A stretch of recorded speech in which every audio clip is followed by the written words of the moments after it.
Hi, my name is Heather Pence, and this is my Literacy Inquiry Plan of Instruction. I'll first start off with my question being, what is the best way to teach phonics and make the most powerful impact on student learning and retention of skills taught in my first grade classroom? So my initial purpose for this was I have a group of students specifically I wanted to work with, and they're having difficulty in the areas of reading and spelling. So I want to increase those abilities through using systematic phonics instruction with using the program foundations. Now I found an article through my research, and it really supported and proved that using systematic phonics instruction helps improve the learning for reading and spelling. So I definitely knew I wanted to go in that direction and bring it into my classroom for these students. Now I specifically grouped these students together because they are currently reading and spelling below grade level, and I would like to see that grow in achievement. It's about 4 to 5 students, and they are having trouble blending sounds together with their long and short vowel sounds and spelling the words by the sounds that they hear.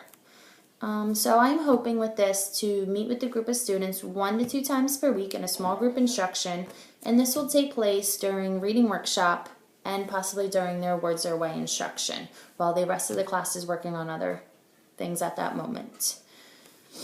So some of my objectives for this specific group is naming sounds of consonants, short and long vowels when given letters. Identify word structures such as blends, digraphs, base words, suffixes, syllable types.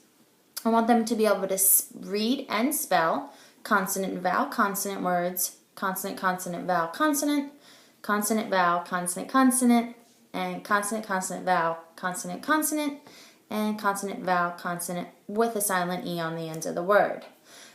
Through continued instruction, we will also be working on reading and spelling compound words and other words with 2 syllables.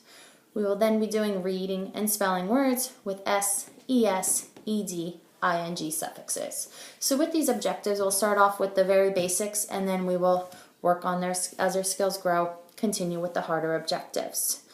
Each phonics lesson is broken into different components. We have letter keyword sound, student notebook, drill sounds, echo find letters and words, dictation, make it fun, and story time. So with this, there's lots of different components, and each lesson does not necessarily have all of them together. It's a very fast-paced lesson and well-structured. The students need to learn the routines first, and once that is able to go, then we are able to run smoothly through each lesson. My goal is that the group generally lasts about 15 to 20 minutes tops, and that the instruction is direct and concise. And hopefully with all of this, it will carry over into other areas of instruction throughout the day, enhancing these students' reading and spelling abilities. My next part of the video is going to take you through some of the different components of the lesson, in which I have worked on one specific day this past week. To begin a lesson, I would hold up different large sound cards, and I would first go over and model each sound and then have students echo my sound. So for an example, I would point to the card and I would say A, apple, ah, T, top, t, and I would do that through each of the cards, practicing all of the vowels and different consonants, but not necessarily all of the consonants of the alphabet.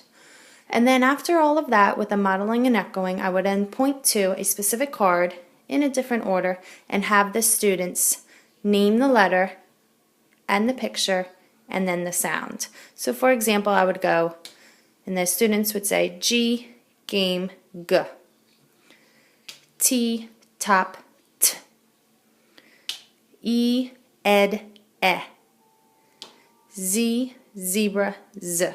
And we would follow through until finishing this set of cards, and the students are able to name each one and say the correct sounds. So I would start off, this is tapping to read, and I would first start off by modeling to students the word mat. And so at first we start with our fingers and we touch each finger for each sound. So we go m, at, and then we blend it together for mat. So again, that's m, at, mat. And then the students would echo and follow my lead with that. After they have developed some practice with that, and they're beginning to understand, then I would have them do it independently, and they would use it for the next word by themselves. So they would go l, I, p, lip, blending those sounds together. So first saying them separately by themselves, and then blending them to read the word. Okay, so the next part of our lesson is a little bit different. We are going to be doing tapping to spell words. So to start off, I would dictate a word, such as mop, and we would first tap it out on our fingers without seeing the letter. So m, a, p, m, a, p. Once we have done that, then we will try to find the matching letters for the word mop. So m, a, p. Saying them together, m, a, p, mop. After we have done that together, then I would say another word, and the students will do the same thing. They will tap out the letters and then find the matching letters. So the next one would be net. N, e, t. Now trying to find those letters to spell the word net. N, e, t, net. Once we have a little bit of practice with that together, I will then continue giving them about 8 to 10 words for them to work on mastery and just really get in practicing those skills to tap out each sound and spell that word. Okay, so the next part of the lesson is echo find letters and then echo find words. And in this part, they will be using a letter board. And with this, first I will say a sound and the students repeat the sound and find the letter on their board. So to begin, I would say p, and the students would point and they would say p. I'd ask what letter, and their response would be P. So another one, I. Students would say I, point to the letter on their board, saying the letter I. So after we do that with different sounds to practice the sounds and letter matching, we will then echo and find words. So I'll first give them a word. I would say lap. They would tap it out, L, A, P, and then they would build it with their letters. We were just moving them up to build a word. L, A, P. And they would put it together, saying each sound. And again, we would do this with a various number of words for the practice and working on mastery. Okay, so the last component of our lesson is dictation. I will say sounds, words, and sentences. So to begin, I will first say a sound. Students will echo, and then write the sound.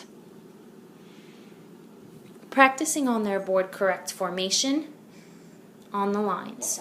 So after we practice a few different letters, consonants, and vowels, we will then move to words. I will say the word, lap. The students and I will then tap it out, L, A, P, and they will write it down on their board.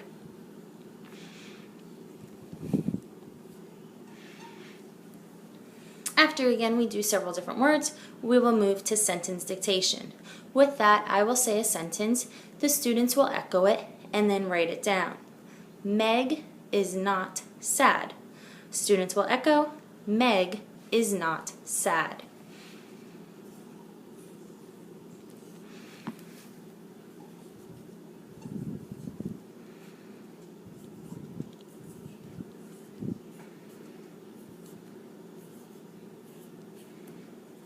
With the sentence dictation, the students will be able to tap out any words that they need to be able to form them correctly, and I will be looking for spaces between words, capital letters in the beginning of the sentence, and a period at the end. Alright, so I hope that gave you a clear understanding of how the phonics lessons run. And now also with the lessons, I do plan on conferring with the students during reading and writing workshop and Words Their Way to assess and reiterate these skills. I want to see if they're carrying over what they've learned in this small group instruction into their text as they're reading and writing and spelling their words in their Words Their Way program. So in creating this plan with the Foundations program, it is very high speed. It's skill and drill, move it along, keep practicing for mastery. And so with this, it's a very fast paced, and the students really needed to learn the routines of it, and they actually were very excited over the materials when I first presented it to them, that I just kind of needed to give them some time to explore and manipulate the materials until they were ready to settle down and begin learning the routines and practicing these skills. So in teaching, I did teach 2 lessons of the phonics instruction so far, and I was actually very surprised that not all the students knew all the consonants firmly and quickly. So that was a big surprise and kind of really points out the need for this type of lesson. It seems to be a perfect fit for this group of students, and hopefully I'm going to be able to see that success with their student achievement. So as a result of my lesson, I still wonder about the time in which phonics should be taught. This specific program calls for 25 to 30 minutes per day, 5 days a week. Now, with using Reading and Writing Workshop, I definitely do not have time for that, and these students are only getting 1 to 2 times per week for 15 to 20 minutes. So I'm hoping that's enough to be able to supplement what they're already getting and to increase their achievement. Also, I'll be able to assess the students in a few weeks to be able to see if this is having any difference and impact on their learning and kind of make adjustment. If I need to try to plug in another day of the week, I can do that.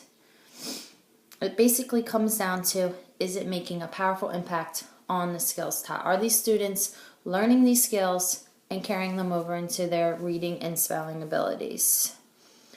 So it's going to be time to teach. Then I'm going to assess and reflect on these outcomes. This is really just the beginning of my inquiry, as it's just starting out. I've only taught 2 lessons, and I plan on working on this through the rest of the school year, and hopefully I will have a successful outcome for these students.